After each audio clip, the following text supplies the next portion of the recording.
Assalamualaikum warahmatullahi wabarakatuh. Alhamdulillah wassalatu wassalamu ala Rasulillah. Pada pertemuan kali ini kita akan membahas tentang toharoh dan pirantina. Yang menjadi pembahasan pada video kali ini adalah tentang mandi wajib atau mandi janabah ya, jinabah. Oke. Dalam bahasa Arab mandi janabah disebut dengan huslul janabah atau biasa disingkat dengan al-huslu, huslu saja. Secara bahasa, istilah al-husl memiliki makna menuangkan air ke seluruh tubuh.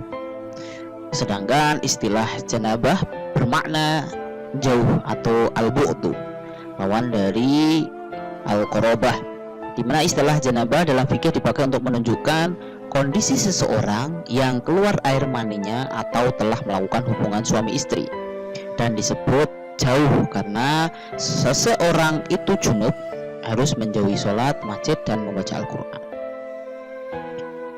Dalam tradisi lisan bahasa Indonesia, mandi janabah sering juga disebut dengan istilah mandi wajib, di mana mandi ini merupakan tata cara ritual yang bersifat ta'abudi dan bertujuan menghilangkan hadas besar.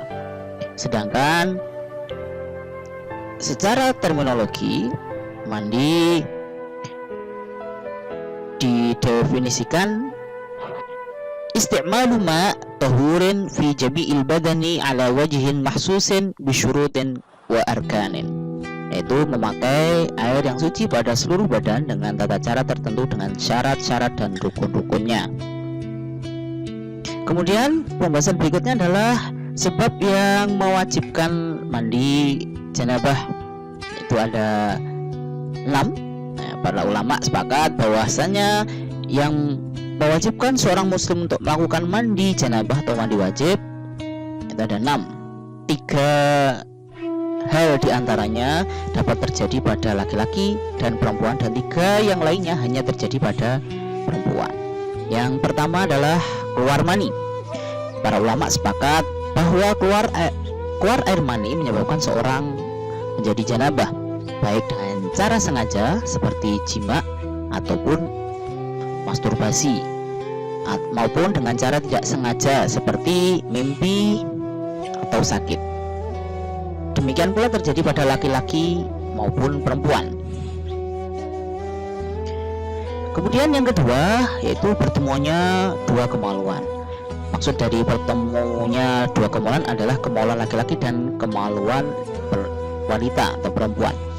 Istilah ini disebut dengan jima atau persetubuhan. Para ulama kemudian meluaskan makna jima bukan pada suami istri saja, tetapi jima terjadi juga pada orang dewasa atau anak kecil juga termasuk jima, baik dilakukan kepada wanita yang masih dalam keadaan hidup ataupun dalam keadaan mati. Termasuk juga bila kemaluan dimasukkan ke dalam dubur, baik dubur wanita ataupun dubur laki-laki, termasuk bila seseorang bersetubuh dengan hewan, semuanya mewajibkan mandi janabah, terlepas perbuatan itu terlarang dalam agama Islam ya. Hal yang sama berlaku juga untuk wanita, di mana bila kemaluannya dimasuki oleh kemaluan laki-laki, baik dewasa atau anak kecil, baik kemaluan manusia maupun kemaluan hewan, baik di dalam keadaan hidup ataupun mati, termasuk juga bila yang dimasuk itu adalah duburnya, termasuk hal yang mewajibkan mandi janabah. Kemudian yang ketiga adalah meninggal. Para ulama sepakat bahwa seseorang yang meninggal dunia dari kalangan umat Islam membuat orang Islam yang hidup wajib untuk memandikan jenazahnya. Kemudian yang keempat adalah haid. Haid atau menstruasi adalah kejadian alami yang wajar terjadi pada seorang wanita dan bersifat rutin bulanan. Keluarnya darah haid ini justru menunjukkan bahwa tubuh wanita itu sehat.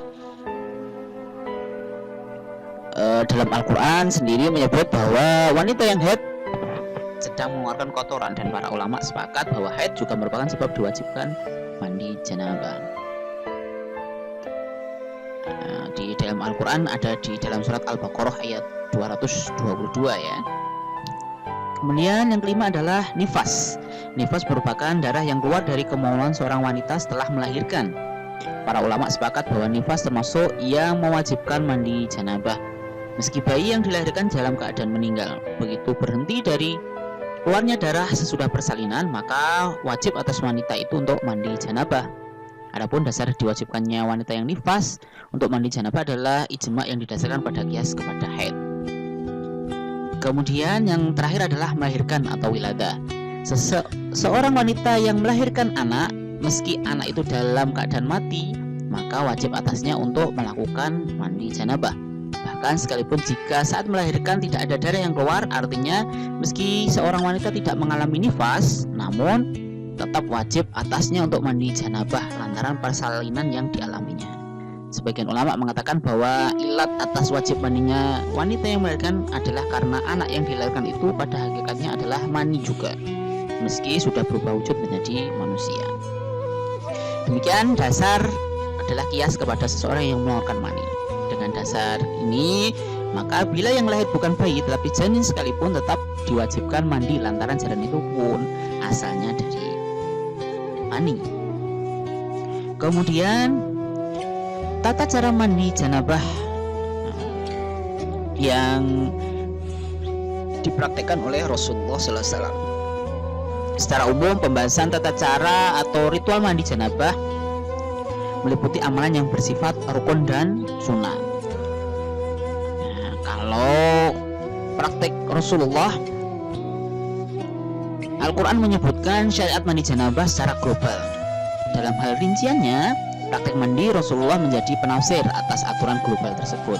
Dan tentunya riwayat-riwayat yang sampai kepada kita terkait mandi Rasulullah SAW umumnya diriwayatkan oleh istri-istri beliau sebagai bagian dari ahlul bait Rasulullah SAW. Namun disinilah tugas para ulama mujtahid untuk mengklasifikasikan rincian praktek ibadah Nabi SAW hingga melahirkan aturan fikih dengan segenap perangkat hukumnya yang sistematis. Dalam arti para ulama kemudian memilah-milah mana praktek mandi Nabi SAW yang hukumnya wajib ataupun yang sunnah. Berikut adalah beberapa hadis yang menjelaskan secara cukup detail praktek mandi janabah Rasulullah SAW. Yang pertama ada An Aisyah radhiyallahu anha qalat kana Rasulullah idza iltasala minal janabah yabda'u fayaghsilu yadayhi thumma yufrighu bi yaminihi ala shimalihi fayaghsilu farjahu thumma yatawadda'u thumma ya'khudhu al-ma' fayudkhilu asabi'ahu fi usuli sya'ri thumma khafana ala ra'sihi salasa hafanat thumma afadha ala sa'iri jasadihi thumma ghassala rijlaihi. Muttafaq alaih. Aisyah radhiyallahu anha berkata, ketika mandi janabah Rasulullah SAW memulainya dengan satu, mencuci kedua tangannya. Yang kedua, kemudian beliau menumpahkan air dari tangan kanan ke tangan kiri. Lalu beliau mencuci kemaluannya. Kemudian berwudu seperti wudu orang yang sholat. Kemudian beliau mengambil air lalu memasukkan jari-jari tangannya ke sela-sela rambutnya. Dan apabila ia yakin semua kulit kepalanya telah basah, beliau menyirami kepalanya 3 kali.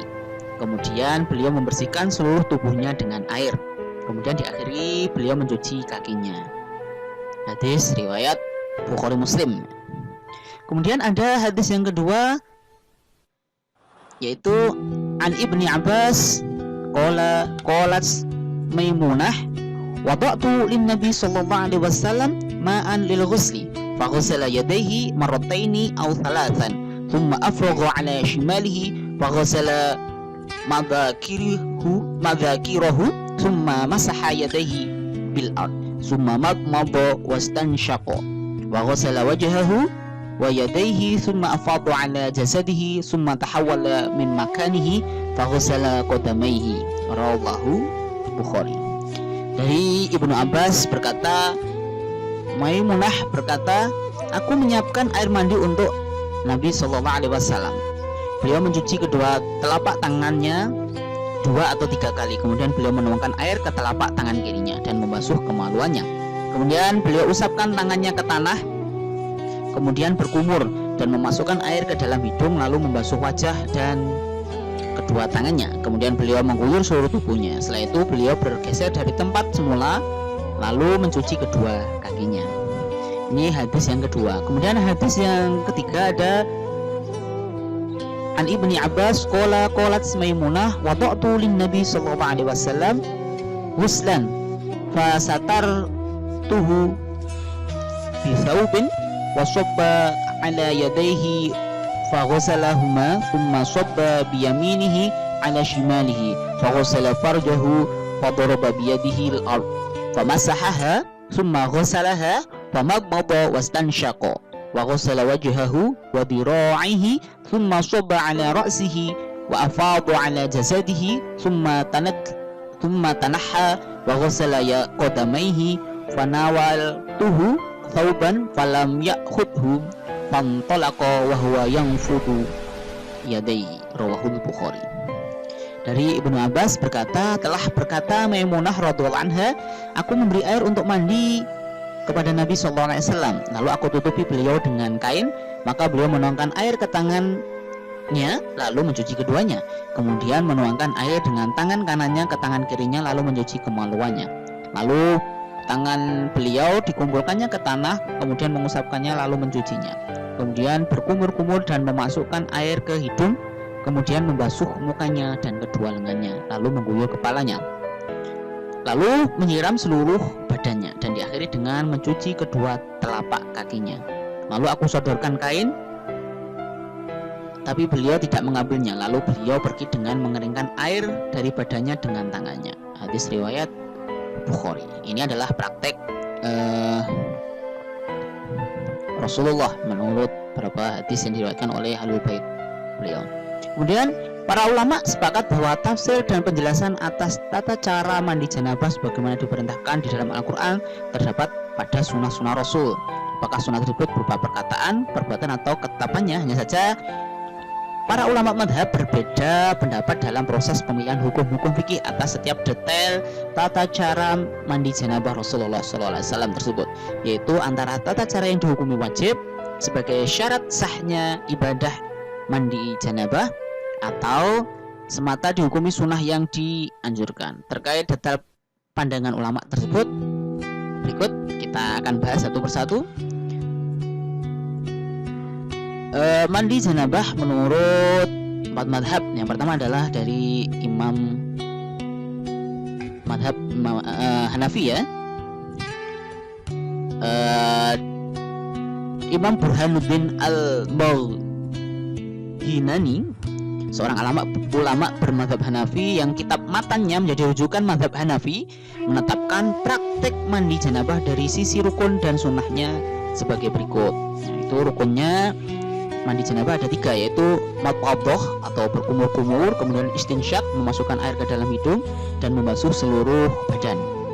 Adapun sunnah-sunnahnya yaitu membasuh kedua tangan dan kemaluannya sebelum mandi, menghilangkan najis pada tubuhnya jika ada, berwudu seperti wudu hendak sholat dengan mengakhirkan basuhan kaki, kemudian menumpahkan air ke kepala dan ke seluruh tubuhnya sebanyak 3 kali basuhan, lalu menjauhi tempat mandinya dan membasuh kakinya, dan tidak diharuskan atas wanita untuk melepaskan ikat rambutnya atau mengorekkan rambutnya yang panjang jika dirasa air telah sampai pada dasar-dasar tumbuhnya rambut.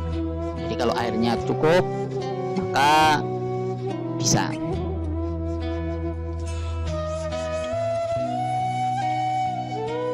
Kemudian seorang ulama bermadhab Maliki yang kitab matanya menjadi salah satu rujukan dalam madhab Maliki, yaitu Imam Abu An-Najah Al-Asmawi, menetapkan praktik mandi janabah dari sisi rukun dan sunnahnya sebagai berikut ya, yaitu yang menjadi rukun mandi janabah adalah ada 5, yaitu niat, kemudian membasuh seluruh tubuh dengan air, kemudian dalku atau menggosok badan, faur atau muwalah. Nah, muwalah itu terus-terusan lanjut, nggak boleh dijeda. Jadi kalau misalkan setelah membasuh rambut kemudian harus segera yang lainnya, melakukan rukun yang lainnya. Jadi jangan sampai ditinggal dulu, misalkan misalkan ngapain gitu, itu mualah. Kemudian yang kelima adalah menyela-nyela rambut. Kemudian adapun sunahnya ada 4, yaitu mencuci tangan terlebih dahulu sebelum mandi sampai pergelangan, kemudian madmadah atau berkumur, istinsyak memasukkan air ke hidung, kemudian mengusap daun telinga. Adapun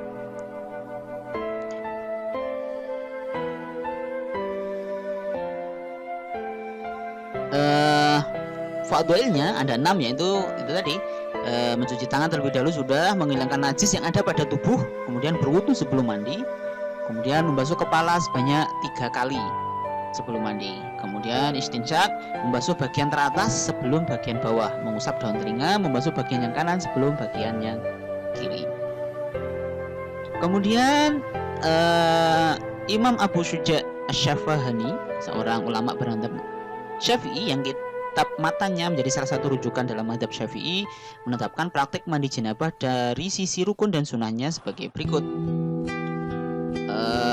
Rukun mandi janabah ada 3, yaitu niat, kemudian membersihkan badan dari najis dan mengalirkan air ke seluruh rambut dan permukaan kulit. Adapun sunah-sunahnya ada 5, yaitu tasmiyah. Tasmiyah adalah membaca basmalah, kemudian berwudu sebelum mandi, kemudian menggosok tangan di atas badan atau dalq, kemudian muwalah.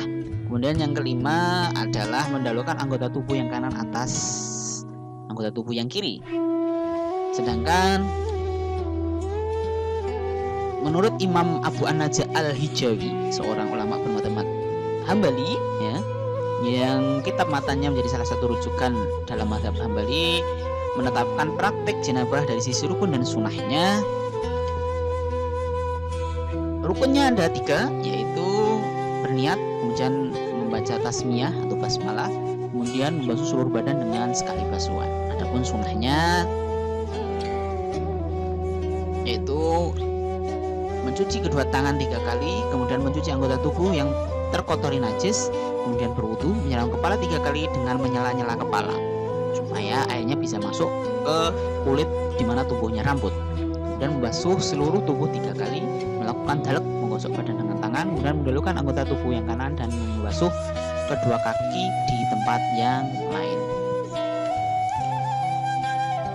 Ringkasan perbandingan mazhabnya, ini dari praktek mandi janabah Rasulullah SAW tadi, terdapat beberapa praktek yang disepakati oleh para ulama terkait status hukumnya.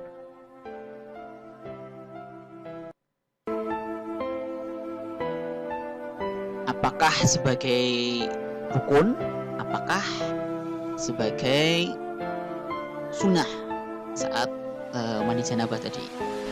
Berikut adalah ringkasan hukum beragam praktek mandi janabah berdasarkan perbandingan 4 mazhab.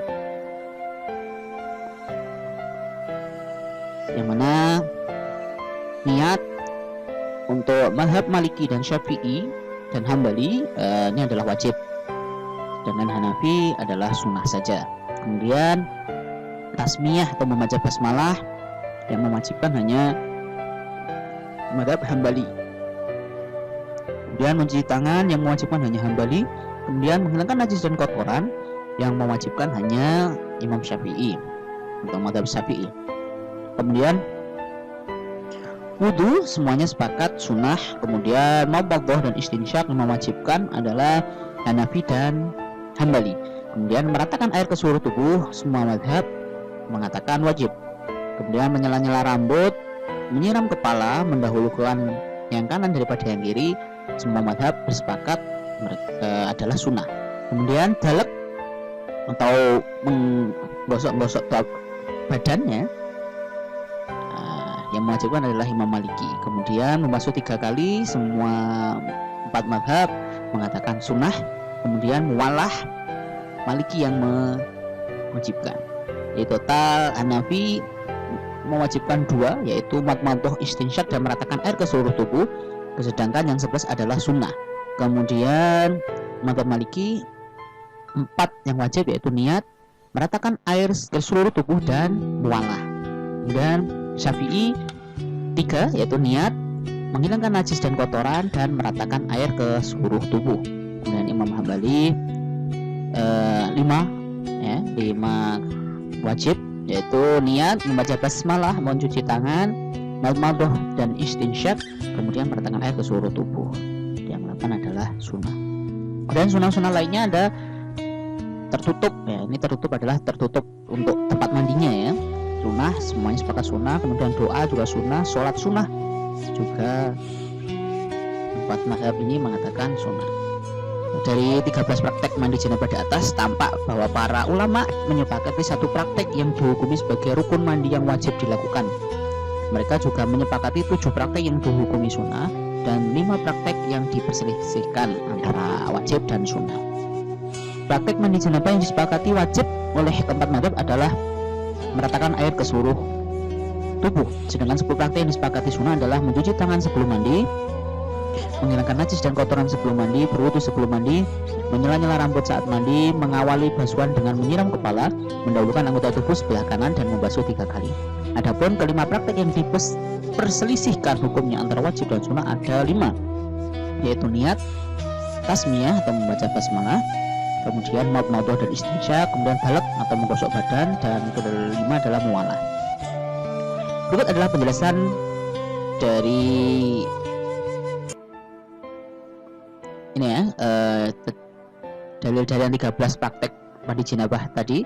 Kita akan coba praktek mandi janabah urutannya sesuai. Yang pertama adalah niat. Para ulama sepakat bahwa niat adalah urusan hati, bukan lisan. Niat adalah apa yang ditekadkan di dalam hati seseorang tatkala memulai mengerjakan sesuatu ibadah. Adapun mengucapkan lafaz niat tidaklah dapat menjadi standar seseorang sedang hendak melakukan mandi janabah. Sebab tentu beda antara seseorang yang mengucapkannya dalam rangka ia sedang mengajar fikih tentang hadas besar misalnya, dengan seseorang yang hendak betul-betul mandi janabah. Sebagaimana sebagian ulama ada pula yang membolehkan niat untuk dilafadzkan, khususnya jika dalam kondisi was-was. Di antara lafaz niat sebelum mandi janabah yang disebutkan dalam kitab-kitab fikih sebagai berikut: nawaitu ghusla li raf'il janabati lillahi ta'ala. Ini adalah niatnya. Hanya saja para ulama berbeda pendapat tentang rukun niat dalam mandi janabah. Jumhur ulama berpendapat bahwa niat adalah salah satu rukun sahnya mandi janabah, sedangkan mazhab Hanafi berpendapat bahwa hukumnya adalah sunnah. Di mana sebab perbedaan mereka dalam menetapkan hukum niat pada mandi janabah adalah qiyas syabahi atau ibadah yang bersifat ritual seperti sholat yang mensyaratkan adanya niat dengan ibadah yang dapat dipahami tujuannya, atau makul makna seperti membersihkan najis yang tidak mensyaratkan adanya niat. Kemudian yang kedua adalah tasmiyah atau membaca basmalah. Para ulama sepakat bahwa disyariatkan untuk membaca basmalah atau disebut tasmiyah tadi sebelum mandi janabah. Hal ini berdasarkan qiyas kepada persyariatan basmalah sebelum wudu, sebagaimana dijelaskan dalam hadis atau pembahasan wudu kemarin ya. Sunahkan untuk baca basmalah. Hanya saja para ulama kemudian berbeda pendapat dalam menetapkan hukum di atas basmalah sebelum mandi janabah tadi sebagai rukunkah atau hanya sekedar sunnah. Mazhab yang mengatakan sunnah ada jumhur ulama yaitu Hanafi, Maliki dan Syafi'i.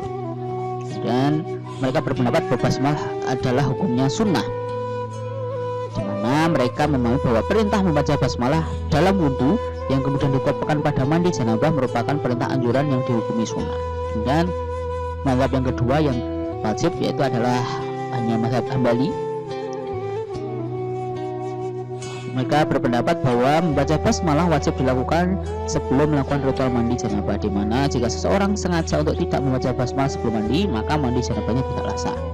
Namun jika hal itu tidak dilakukan karena lupa, mandi janabahnya tetap dinilai sah. Dan yang ketiga adalah mencuci telapak tangan hingga pergelangan. Para ulama sepakat bahwa mencuci tangan hingga pergelangan sebelum mandi hukumnya adalah sunnah. Mencuci kedua tangan ini bisa dengan tanah atau sabun, lalu dibelah sebelum dimasukkan ke wadah air, dan disunahkan pula dilakukan sebanyak 3 kali. Yang berikutnya adalah yang keempat, menghilangkan najis dan kotoran. Para ulama umumnya sepakat bahwa disyariatkan untuk menghilangkan najis atau kotoran dari badan seperti mawi dan mani sebelum membasuh seluruh badan, dan secara khusus di wilayah kemaluan. Dan dalam hal ini mazhab Syafi'i menilai hukumnya adalah wajib, bila mana mazhab lainnya menilai sekedar sunnah. Adapun cara melakukannya adalah dengan menumpahkan air dari tangan kanan ke tangan kiri, dan dengan tangan kiri itulah kemaluan dan tubuh dicuci dan dibersihkan. Kemudian yang berikutnya adalah wudhu. Para ulama sepakat bahwa setelah semua suci dan bersih dari najis, maka disunahkan untuk berwudhu sebagaimana wudhu untuk sholat, dan disunahkan pula untuk mengakhirkan mencuci kedua kaki. Maksudnya ketika wudhu tidak membasuh kedua kaki, namun membasuhnya setelah usai mandi janabah. Namun perlu juga diperhatikan, walaupun tanpa berwudhu sekalipun, sebenarnya mandi janabah itu sudah mengangkat hadas besar dan kecil sekaligus. Jika seandainya setelah mandi janabah itu tidak berwudu lagi, itu sudah cukup, asalkan selama mandi tidak melakukan hal yang sekiranya membatalkan wudu, seperti menyentuh kemaluan dengan telapak tangan bagian dalam, kencing ataupun kentut atau buang angin ya. Kemudian berikutnya adalah madmadah dan istinsyak.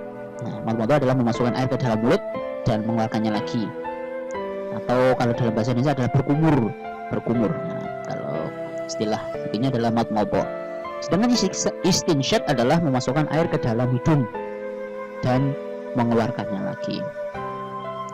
Terkait dua hukum ritual ini dalam mandi janabah, para ulama berbeda pendapat. Yang mengatakan wajib yaitu Hanafi dan Hambali berpendapat bahwa madmadah dan istinsyak wajib dilakukan dalam mandi janabah, sebab menurut mereka mulut dan hidung termasuk bagian dari wajah yang harus dialiri air.